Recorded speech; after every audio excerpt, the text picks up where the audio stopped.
तो आइए दोस्तों, स्वागत है आपका इस हमारे यूट्यूब चैनल में। तो मैं लेकर आया हूँ आप सबों के लिए आज 10वीं क्लास का हिंदी। क्या लेके आया हूँ आज? मैं लेके आया हूँ 10वीं क्लास का हिंदी। 10वीं क्लास की हिंदी के बारे में आपको बताऊंगा। गुरु नानक जो काव्य खंड से लिया गया उसके बारे में आपको बताने वाला हूँ। क्या कहता है कि आज का क्वेश्चन ना बहुत ही इंपॉर्टेंट क्वेश्चन होने वाला है। मैं आपको पिछला वीडियो पहले बता चुकी है। क्या बता दोनों का सारांश में बता दिया हूँ। राम नाम बिनु बिरथे जग जगमा और जो न दुख में दुख नाही माने, दोनों में बता दिया हूँ। अब उसका क्वेश्चन आंसर मैं आपको करवा देता हूँ। तो आइए जानते हैं, क्वेश्चन आंसर की तरफ चलते हैं। और इनको क्या कहता है कि क्वेश्चन आंसर जानने से पहले थोड़ा सा गुरु नानक के बारे में जान लेने से बहुत ही अच्छा होता है। ऑब्जेक्टिव क्वेश्चन में बहुत ही पावरफुल नॉलेज मिल जाता है। तो कवि का परिचय हम आपको दिखाएंगे और सुनाएंगे और बढ़ाएंगे भी। आज कवि का परिचय थोड़ा सा जान लेते हैं, उसके बाद फिर हम आपको क्वेश्चन का आंसर पूरा एकदम सटीक आंसर देंगे, बहुत ही आसान तरीके से, जो आपको बिल्कुल समझ में आ जाए। चलिए मिलते हैं, क्वेश्चन की तरफ चलते हैं। क्वेश्चन क्या कहता है? कवि का परिचय सिख धर्म के प्रवर्तक प्रथम गुरु नानक। कवि कौन था? तो सिख धर्म के प्रवर्तक प्रथम गुरु नानक जी थे। इनका जन्म की बात किया जाए तो इनका जन्म हुआ था तारवंडी ग्राम, जिला लाहौर, पाकिस्तान में अभी जो हुआ था। जो अभी नाना साहेब के नाम से सिखों के महान तीर्थ स्थल है माना जाता है। चलिए, पहले कहाँ था? तारवंडी ग्राम तारवंडी, जिला लाहौर था, पाकिस्तान में था पहले। लेकिन अभी जो है वो है नाना साहेब के नाम थे। सिखों के महान तीर्थ स्थल है। क्या? सिखों के महान तीर्थ स्थल नाना साहेब करके थे। चलिए, इसका पिता का नाम क्या है? तो इसका पिता का नाम है कालू चंद इनका पिता का नाम। और माता का नाम की बात किया जाए तो माता का नाम है तृप्ता। यानी क्या है कि तृप्ता। पत्नी क्या है? सुलक्षणी था पत्नी इसका। और भक्ति क्या था इसका? गुरु नानक का तो भक्ति था निर्गुण और निराकार के भक्ति के उपासक थे। ब्रह्म का उपासक थे। किसके? ब्रह्म के उपासक थे। किस तरीके से? निर्गुण। एक सगुण भक्ति होता है, एक निर्गुण भक्ति होता है। लेकिन क्या थे? निर्गुण भक्ति और निराकार थे। साकार और निराकार भी होता है। और निर्गुण भक्ति मने मन होता है। और सगुण भक्ति मतलब पूजा पाठ के साथ चार आदमी को दिखाते हैं कि हम यहाँ पूजा पाठ सब कुछ कर। लेकिन निर्गुण भक्ति की बात किया जाए तो निर्गुण भक्ति अपने मने मन हम करते हैं। जहाँ बैठ गए वहीं ध्यान हो गया, जहाँ बैठ गए वहीं हो गया। जैसे नमाज पढ़ता है ना, तो मतलब कोई पूजा पाठ नहीं, जहाँ हुआ चट्टी बिछा दिया, जहाँ हुआ मतलब साफ जगह होना चाहिए। बस यही है निर्गुण भक्ति। क्या है ये निर्गुण भक्ति? अपने मन ही मन हम राम राम राम राम, श्याम श्याम श्याम, राधे राधे राधे राधे ऐसे ही जपते हैं। तो ये निर्गुण भक्ति हुआ। चलिए आगे चलते हैं। यात्रा स्थल की बात किया है तो यह यात्रा कहाँ का किया था? मक्का मदीना का यात्रा कर चुका था। कौन? गुरु नानक। हिंदू थे लेकिन मक्का मदीना का यात्रा कर चुके थे। इनके निधन की बात किया जाए तो इनका निधन हुआ था 1539। वाहे गुरु बोलकर दम निकाल दिया था। क्या किया था?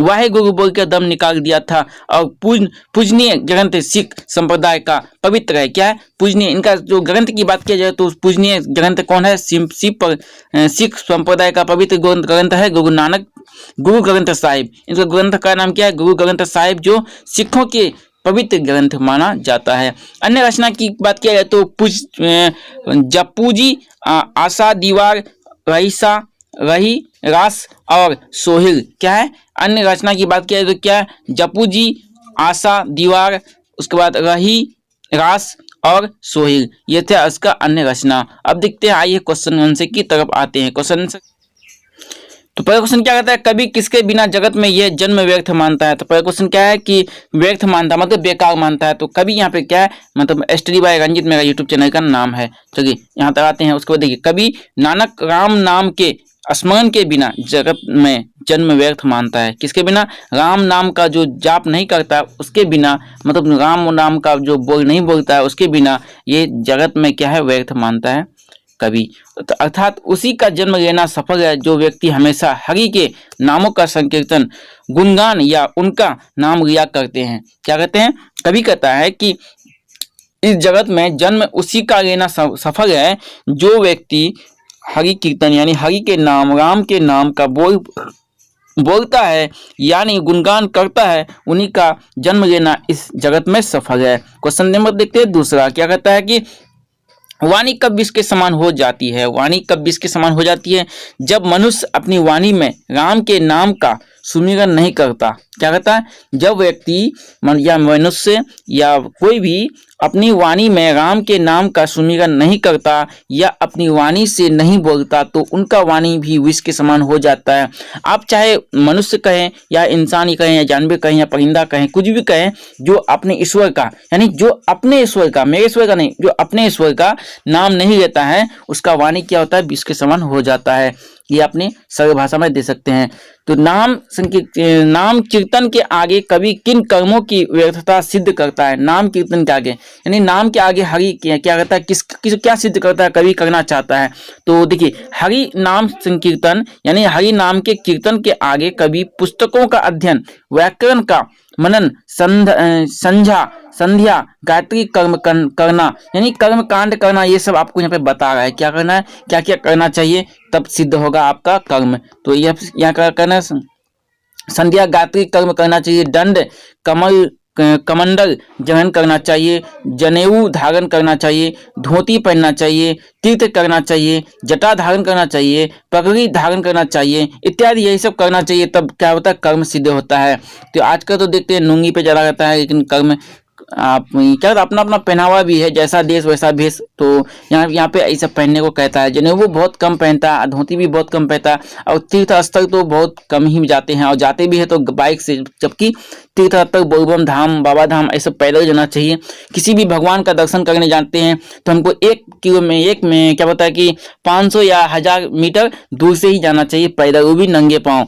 यहाँ तो जब मंदिर पहुंच जाते हैं तब गाड़ी से उतरते हैं, तब मंदिर में सीधे जाते हैं, वो भी चप्पल ऊपर पहन के जाते हैं। तो ऐसा नहीं करना चाहिए। इस सब कर्मकांड के बारे में सिद्ध करता है या बताता है गुरु नानक। तो आइए दूसरा क्वेश्चन क्या, चौथा क्वेश्चन, प्रथम पद के आधार पर बताएं कि कवि ने अपने युद्ध में धर्म साधना की कैसी कैसी रूप देखी थी, यानी कैसे कैसे रूप देखे थे। तो इसका क्वेश्चन का आंसर क्या हो जाएगा, प्रथम पद के अनुकूल। पहले आप क्वेश्चन समझ जाइए, क्वेश्चन में ही आपको आंसर मिल जाएगा। प्रथम पद के आधार पर, प्रथम पद यानी प्रथम पद क्या है, राम नाम बिनु बिरथे जग जन्मा, ये प्रथम पद है। ठीक, उसके बाद कवि ने अपने युद्ध में धर्म साधना यानी धर्म की जो बात कह रहा है, व्यथा कह रहा है, धर्म की कथा जो सुना रहा है, धर्म की वाणी जो बोल रही है, उसमें कैसे कैसे रूप की मतलब उल्लेख करता है, क्या क्या कहता है उसमें, यही आपका क्वेश्चन का आंसर यहाँ पे इसी तरह देना है। तो ये आइए क्वेश्चन के आंसर की तरफ। प्रथम पद के अनुकूल कवि ने अपने युद्ध में धर्म साधना के 2 उपाय देखे थे। कितने उपाय, 2 उपाय। उनमें से प्रथम उपदेश का नाम लिया जाता है और जाता है गुरु उपदेश, यानी प्रथम उपदेश का नाम क्या है, गुरु उपदेश। गुरु क्या कहते हैं ये बता रहा है। ठीक, और दूसरा उपदेश क्या कहता है, हरि के नाम का उपदेश यानी जपना, हरि के नाम का जपना।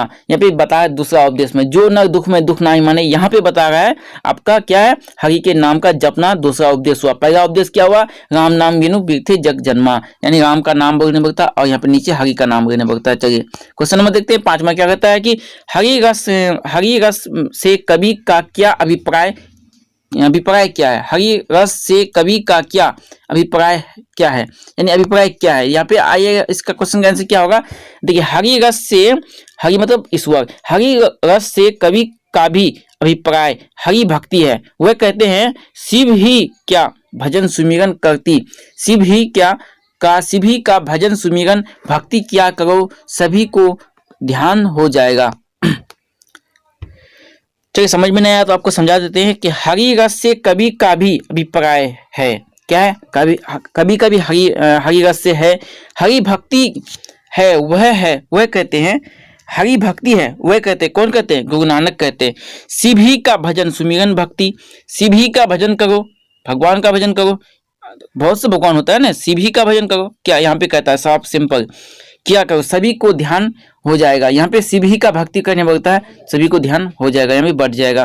क्वेश्चन नंबर 6 क्या कहते हैं, कवि की दृष्टि से ब्रह्मा का निवास कहाँ है, कवि की दृष्टि से क्या हो जाएगा, यहाँ पे आपका हो जाएगा प्राणी। क्या हो जाएगा, प्राणी।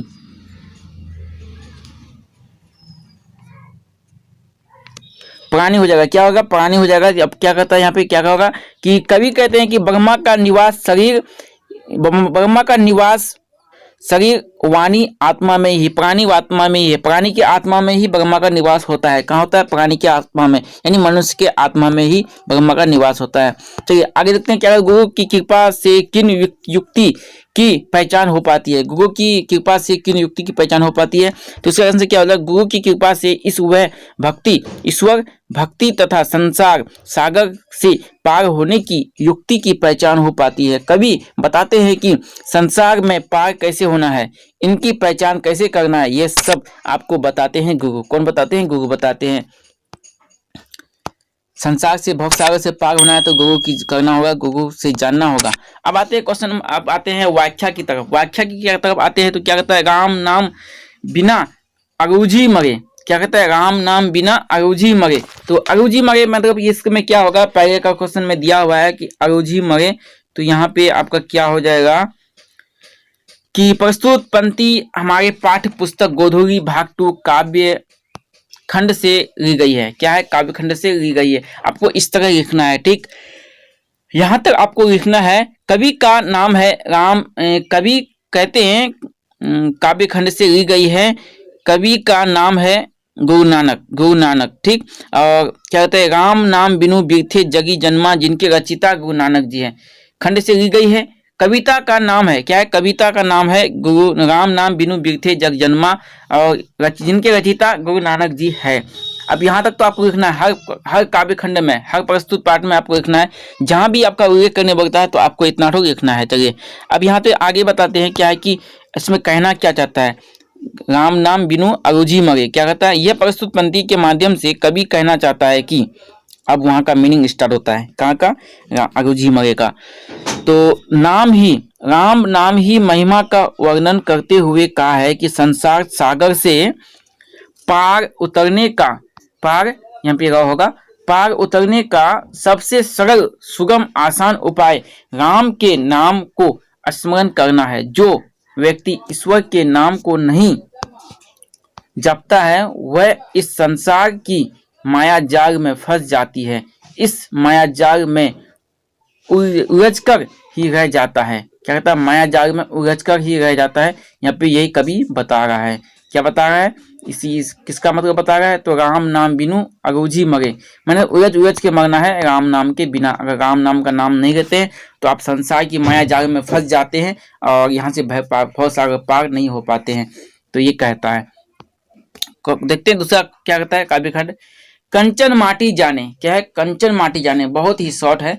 आप अगर हमारा पूरा वीडियो देख लीजिएगा, राम नाम और जो नर दुख में दुख नहीं माने, तो दोनों में आपको मिल जाएंगे सबका आंसर क्या होना चाहिए, क्या करना चाहता है, सब मैं आपको छोटा छोटा करके बता दिया हूँ। तो प्रस्तुत पंक्ति गोधूली भाग 2 के काव्य खंड जो नर दुख में दुख नहीं माने से लिया गया है, जिनके रचिता सिख संप्रदाय के प्रथम गुरु नानक जी हैं। सिख संप्रदाय के प्रथम गुरु थे नानक जी। कौन थे? कब थे? प्रथम गुरु थे नानक जी, जिनका जन्म की बात किया जाए तो 1469 ईस्वी में तारवंडी ग्राम जिला लाहौर में हुआ था। अब कवि बताते हैं कि ये इस पद में जिस व्यक्ति को दुखी नहीं, क्या है? दुखी नहीं कर सकते, जिसे सुख स्नेह भय आदि प्रभावित नहीं करते हुए व्यक्ति दूसरे के सोना जैसे इत्यादि धन को भी माटी समान समझता है। प्रस्तुत है यानी वस्तुतः जिसकी सांसारिक इच्छा समाप्त हो जाती है वह व्यक्ति सोना को भी मिट्टी मानता है। यानी जो व्यक्ति इस दुनिया की माया जाल से हट जाती है, ईश्वर की भक्ति में ब्रह्म भक्ति में लीन हो जाती है, वह व्यक्ति सोना को भी मिट्टी समझता है।